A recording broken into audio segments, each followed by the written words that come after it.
In the spring of the year 2025, a team of archaeologists from the Sapienza University of Rome announced the completion of a remarkable excavation beneath the Church of the Holy Sepulchre in Jerusalem. This is the place where tradition has long pointed to the tomb of Jesus Christ. For years, researchers carefully removed layer after layer of earth, seeking to uncover fragments of history buried for centuries. Their aim was clear: to explore the strata reaching back to the 4th century after Christ, and through them, to better understand the living context of the stories preserved in the Gospels. What they uncovered astonished even the most cautious scholars. In soil layers corresponding to the time around the 33rd year of our era, they discovered the delicate remains of life, small grape seeds and hardened olive pits, perfectly preserved through the ages.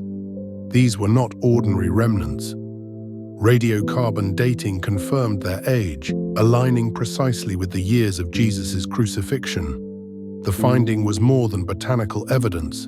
It was a sign, a whisper from antiquity that the place described in the Gospel of John, where a garden stood beside the tomb, was no mere literary detail, but a memory rooted in reality.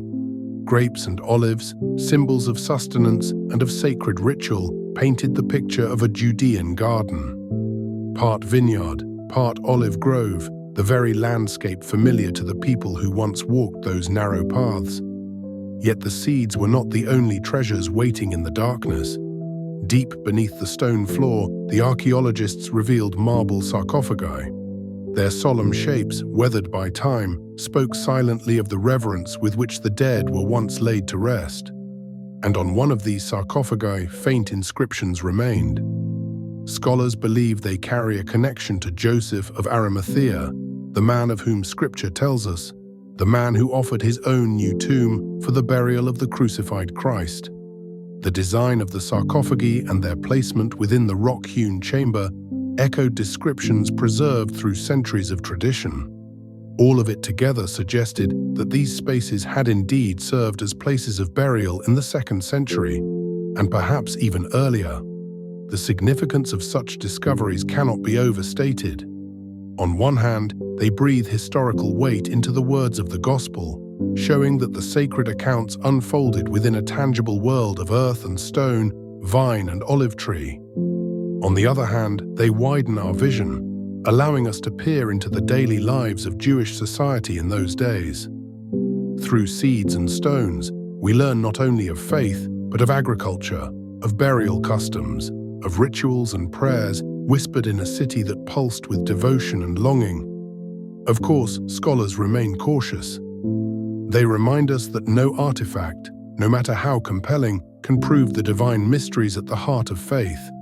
Yet what has been found is invaluable.